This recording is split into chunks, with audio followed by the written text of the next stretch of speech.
Xin chào mọi người đã trở lại với channel của hội game.net và hôm nay chúng ta cùng tìm hiểu thử xem tiêu điểm tướng của tuần này là tướng nào nhé. Welcome to the League of Legends Champion Spotlight featuring Kayle, the Judicator. As you can see, Kayle has received a brand new model, animations, particles, and sounds, as well as a comprehensive rework on her abilities. There were a few goals with these ability tweaks. We wanted to make her more powerful without items, while also lowering her ridiculous late game power when fully stacked. To do this, we completely remade her passive, lowered the damage amplification on Reckoning, and lowered a couple of her ability power ratios. To compensate, we improved her mana costs and base values on most of her abilities. Generally, she should be more of a threat early game and less nightmarish late. Kayle has an entirely new passive. Holy Fervor causes Kayle's attacks to shred a percentage of the target's armor and magic resist. This shred stacks multiple times and lasts a few seconds. Reckoning damages and slows target enemy, also giving Kayle bonus damage against the target. The most notable changes to this ability are a significant increase to the missile speed and target slow, while lowering the damage amplification. Divine Blessing heals target ally and increases its movement speed. The remade version significantly increases the power of the haste but lowers its duration, while also increasing the cooldown to make her less sustainable in lane. Righteous Fury empowers Kayle for a few seconds, giving her a ranged attack which deals bonus magic damage and splashes onto nearby enemies. The major changes in the rework are more damage and splash range, while decreasing the cooldown and AP ratio. Kayle's ultimate is Intervention. Intervention completely shields target ally from all damage for a few seconds. This ability is unchanged in the remake. Kayle functions well in any lane, solo or duo, as either a magic damage carry or a support champion. Let's start by looking at her supportive aspects in bottom lane. I hit Vayne with Reckoning, slowing her movement speed, and I turn on Righteous Fury to start dropping her health. Thanks to the slow, Alistar walks into range for Headbutt and Pulverize, picking us up an easy kill. We try to repeat our success on Sona. Even though she flashes away, the slow from Reckoning and the haste on Alistar from Divine Blessing allow him to catch up and headbutt her backward.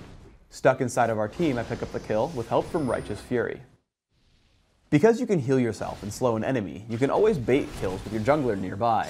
I run from Urgot as he chases me until I notice a Mumu coming in from the side. Once he's joined the fray, I jump onto Urgot with Reckoning and then Exhaust, crushing his health with Righteous Fury. Never assume that Intervention can save you from everything. Urgot grabs me with his ultimate, and though I can turn invulnerable and run, Divine Blessing is only good for quick escape, not long chases.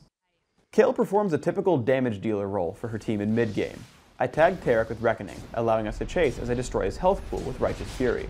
We land a stun onto Mordekaiser and keep the damage output on. Note that I actually back off part way through the fight. Seeing him try to assault me, I don't know the state of his cooldowns on Ignite or Children of the Grave and don't want to give up a free kill. I meet up with Gragas in bottom lane. As he's getting chased by Kog'Maw, I haste him out of the fight with Divine Blessing. I then look to hunt down a kill since I know I can take them. I see Galio turn for Resolute Smite and back up to dodge it. I know Kog'Maw can't escape me, so I run toward Galio to make him retreat farther away from the fight. Then I turn to fight Kog'Maw. Leading with Reckoning, I assault him with Righteous Fury. Note that I moved in between attacks. I want to make it difficult for Kog'Maw to land living artillery on me, just in case someone else comes into the fight. You should use Intervention to prevent damage, not to save someone from near death. Right as Ezreal gets swapped into the enemy team, I tag him with Intervention. He withstands all of Urgot's damage until a Mumu shows up, allowing us to destroy Urgot and then Galio with Reckoning and Righteous Fury.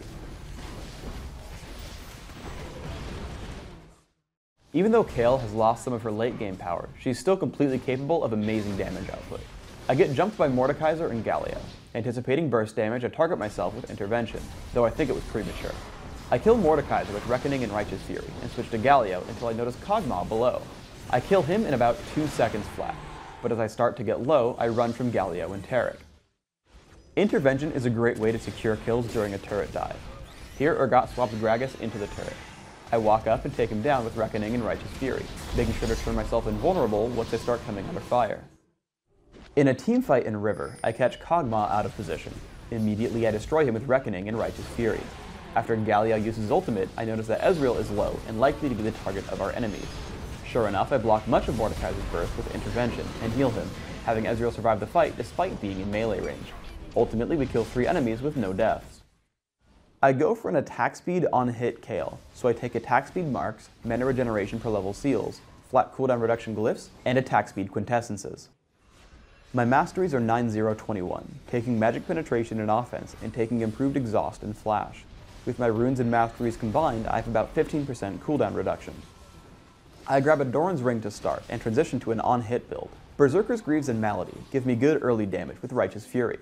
Gnasher's Tooth combined with my runes and masteries allows me to keep Righteous Fury up 100% of the time.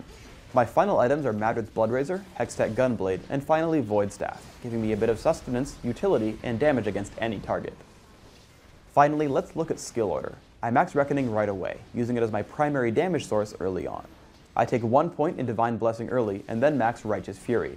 Since Righteous Fury basically scales with attack speed, I don't really need points in it early, but Reckoning is always useful for upfront damage output. Thanks for tuning in to the Kayle Champion Spotlight. Please subscribe to the Riot Games YouTube channel up top, and leave us your comments down below.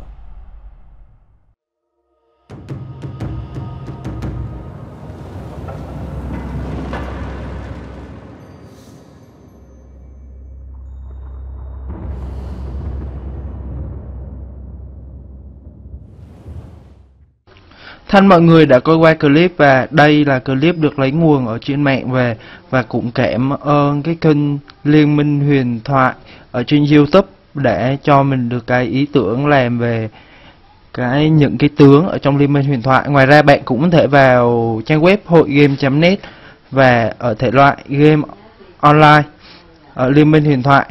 Thì ở trong cái thể loại này nó sẽ có thể tập hợp những cái bài viết nói về truyền thuyết hay là những cái bài viết hướng dẫn cách chơi, thì bạn có thể vào ở trong đây để bạn kiếm những cái cách chơi, những cái tướng mà bạn đang yêu thích.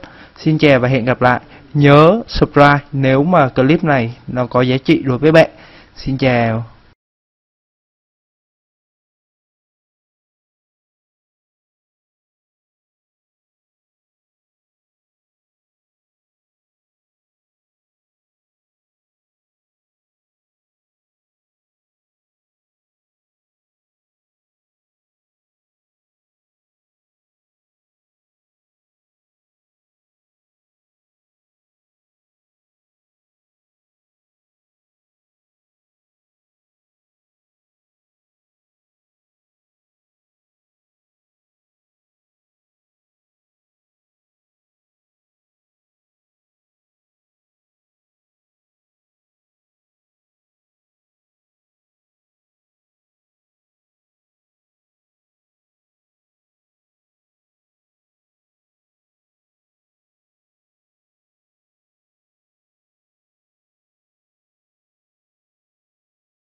Thân mọi người đã coi qua clip và đây là clip được lấy nguồn ở trên mạng về, và cũng cảm ơn cái kênh Liên Minh Huyền Thoại ở trên YouTube để cho mình được cái ý tưởng làm về những cái tướng ở trong Liên Minh Huyền Thoại. Ngoài ra bạn cũng có thể vào trang web hội game.net và ở thể loại game online ở Liên Minh Huyền Thoại.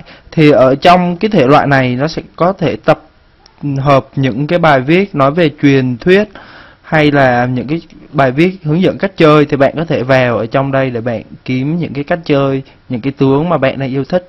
Xin chào và hẹn gặp lại. Nhớ subscribe nếu mà clip này nó có giá trị đối với bạn. Xin chào.